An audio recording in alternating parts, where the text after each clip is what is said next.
ജമ്മുവിലും പഞ്ചാബിലും NIA പരിശോധന നടക്കുകയാണ്. ആയുധക്കടത്ത് സംശയിച്ചാണ് പരിശോധന. ഭീകരർക്കായി വീടുകളിലും പരിശോധന ആരംഭിച്ചിട്ടുണ്ട്.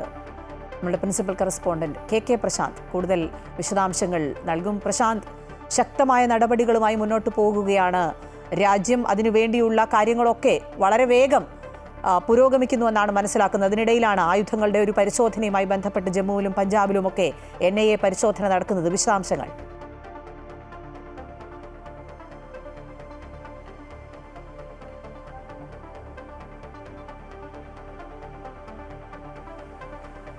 അഖില, ഈ വിഷയത്തിൽ ഒരു തരത്തിലും പിന്നോട്ട് പോകേണ്ടതില്ല എന്ന് തന്നെയാണ് രാജ്യം തീരുമാനമെടുത്തിരിക്കുന്നത്. അതിന്റെ ഭാഗമായി തന്നെയാണ് ഈ ഭീകരരെ എത്രയും പെട്ടെന്ന് കണ്ടെത്തുക, അവർക്കെതിരായ ശക്തമായ നടപടികളുമായി മുന്നോട്ട് പോകുക എന്നുള്ള തരത്തിൽ തന്നെയാണ് കാര്യങ്ങൾ പോകുന്നത്. ബന്ദിപ്പോറയിലടക്കം ശക്തമായ പരിശോധന സൈന്യത്തിന്റെയും ഒപ്പം തന്നെ ജമ്മു കാശ്മീർ പോലീസിന്റെ ഭാഗത്ത് നിന്നടക്കം മുന്നോട്ട് പോവുകയും ഒക്കെ ചെയ്യുന്നു. അതാണ് ഏറ്റവും ശ്രദ്ധേയമായ കാര്യം.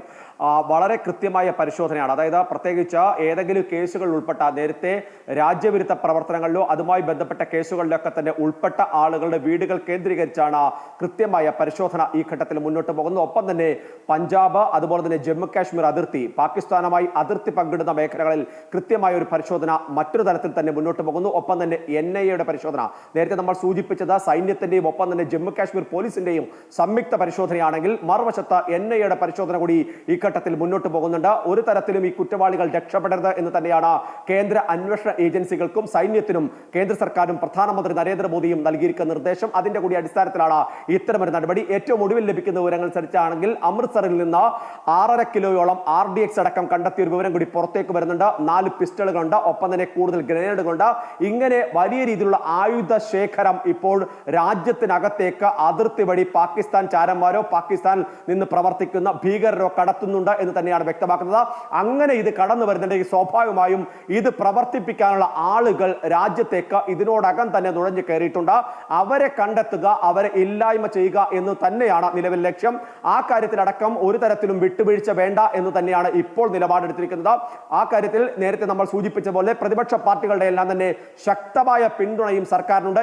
ഈ ഘട്ടത്തിൽ ഒരു തരത്തിലുള്ള വിവാദങ്ങളിലേക്ക് പോകരുത് എന്ന് തന്നെ പ്രതിപക്ഷ നേതാക്കളടക്കം പാർട്ടിക്കും ഒപ്പം തന്നെ അതുമായി ബന്ധപ്പെട്ട് നിൽക്കുന്ന ആളുകൾക്കും നിർദ്ദേശം നൽകിയിട്ടുണ്ട്. കാരണം ഇത് രാജ്യത്തിന്റെ പൊതുവായിട്ടുള്ള വിഷയമാണ്. ആ വിഷയത്തിൽ സർക്കാരിനൊപ്പം ഉറച്ചു നിൽക്കുക എന്നുള്ള തന്നെയാണ് ഈ ഘട്ടത്തിൽ ചെയ്യാൻ കഴിയുക എന്ന് തന്നെ വ്യക്തമാക്കുക. അതുകൊണ്ട് രാഷ്ട്രീയ വ്യത്യാസമില്ലാതെ എല്ലാ പാർട്ടികളും കേന്ദ്ര സർക്കാരിന് പിന്തുണ നൽകുന്നു എന്നുള്ളതാണ് പ്രധാനപ്പെട്ട കാര്യം. മറ്റൊന്ന്, ഒരു തരത്തിൽ സൈനിക നടപടികൾ ശക്തമായി മുന്നോട്ട് പോകുന്നു, മറ്റൊരു തലത്തിൽ നയതന്ത്ര നടപടികൾ കൂടി ശക്തമാകുന്നു. അത് തന്നെയാണ് സിന്ധു നദീജല കരാർ റദ്ദാക്കുന്നതുമായി ബന്ധപ്പെട്ട അടക്കമുള്ള കാര്യങ്ങൾ. 1960 ഈ കരാർ മുന്നോട്ട് വെക്കുന്നത്. 6 നദികളുമായി ബന്ധപ്പെട്ടുള്ള കരാറാണ്. അതിൽ നിന്ന് കിഴക്കോട്ടും പടിഞ്ഞാറോട്ടും ഒഴുകുന്ന നദികളുമായി ബന്ധപ്പെട്ടുള്ള കരാറായിരുന്നു. ഇതിൽ തന്നെ ഈ സിന്ധു നദീജലത്തിന്റെ ഉറവിടം എന്ന് പറഞ്ഞാൽ അല്ലെങ്കിൽ പൂർണ്ണമായും അത് പോകുന്നത് പാകിസ്ഥാനിലേക്കാണ്. അതിൽ 20% മാത്രമാണ് നമ്മൾ ഉപയോഗിക്കുന്നത്. ബാക്കി 80% പാകിസ്ഥാൻ ഉപയോഗിക്കുന്നതാണ്. പാകിസ്ഥാൻ കാർഷിക ആവശ്യങ്ങൾക്കും ഊർജ്ജ ആവശ്യങ്ങൾക്കും ഉപയോഗിക്കുന്നതാണ് ഇതിലെ ജലം. പാകിസ്ഥാന്റെ വരുമാന സ്രോതസ്സിലെ 23% ഇതിൽ നിന്ന് ഉൽപ്പാദിപ്പിക്കുന്ന കാർഷിക വിഭവങ്ങളുടെയും മറ്റു വിഭവങ്ങളുടെ എല്ലാം തന്നെ ഉൽപ്പാദനത്തിൽ നിന്ന് തന്നെയാണ്. അതുകൊണ്ട് തന്നെ ഈ കരാർ റദ്ദാകുന്നതോടെ സാമ്പത്തികമായി പാകിസ്ഥാനെ ഉപരോധത്തിലാക്കാമെന്ന് തന്നെയാണ് നമ്മൾ പ്രതീക്ഷിക്കുന്നത്. അത്തരം ഒരു നീക്കത്തിൽ തന്നെയാണ് കാര്യങ്ങൾ പോകുന്നത്. ഒരു തുള്ളി വെള്ളം പോലും ഇനി പാകിസ്ഥാന് നൽകില്ല എന്ന് തന്നെയാണ് CR പട്ടേൽ വ്യക്തമാക്കിയിരിക്കുന്നത്. നേരത്തെ ആഭ്യന്തരമന്ത്രിയുടെ വീട്ടിലാണ്, അമിത്ഷായുടെ വീട്ടിലാണ് യോഗം ചേർന്നത്. 2 മണിക്കൂറാണ് യോഗം നീണ്ടുനിന്നത്. വിദേശകാര്യമന്ത്രി സുബ്രഹ്മണ്യം ജയശങ്കർ അടക്കം യോഗത്തിൽ പങ്കെടുക്കുകയും ചെയ്തിരുന്നു. അതിനു മുൻപേ തന്നെ വിദേശകാര്യ മന്ത്രാലയ വക്താക്കളുമായും വിദേശകാര്യ മന്ത്രിയുമായും അജിത് ഡോവൽ, ദേശീയ സുരക്ഷാ ഉപദേഷ്ടാവ് അജിത് ഡോവൽ കൂടിക്കാഴ്ച നടത്തുകയും നിലവിലെ സാഹചര്യം, അതിർത്തിയിലെ സാഹചര്യങ്ങളാണെങ്കിലും മറ്റു സാഹചര്യങ്ങൾ, വിദേശ രാജ്യങ്ങളുടെ സാഹചര്യങ്ങളാണെങ്കിൽ തന്നെ ഉറപ്പാക്കുകയും അക്കാര്യങ്ങൾ വിലയിരുത്തുകയും ഒക്കെ ചെയ്തിട്ടുണ്ട്. മാത്രമല്ല, ഇതിൽ എടുത്തു പറയേണ്ട ഒരു പ്രധാനപ്പെട്ട കാര്യം, കൂടുതൽ രാജ്യങ്ങൾ നമുക്ക് ഇന്ത്യക്ക് പിന്തുണയുമായി എത്തുന്നു എന്നുള്ളതാണ്. ഒരു തരത്തിലും അംഗീകരിക്കാൻ പറ്റാത്ത നടപടിയാണ് പാകിസ്ഥാന്റെ ഭാഗത്തുനിന്നുണ്ടാകുന്നത്. കാരണം ഇതുവരെ ഈ വിഷയത്തിൽ ഈ ഭീകരരെ തള്ളിപ്പറയാൻ പാകിസ്ഥാൻ തയ്യാറായിട്ടില്ല. ഇപ്പോഴും അതിനെ ന്യായീകരിക്കുന്നു.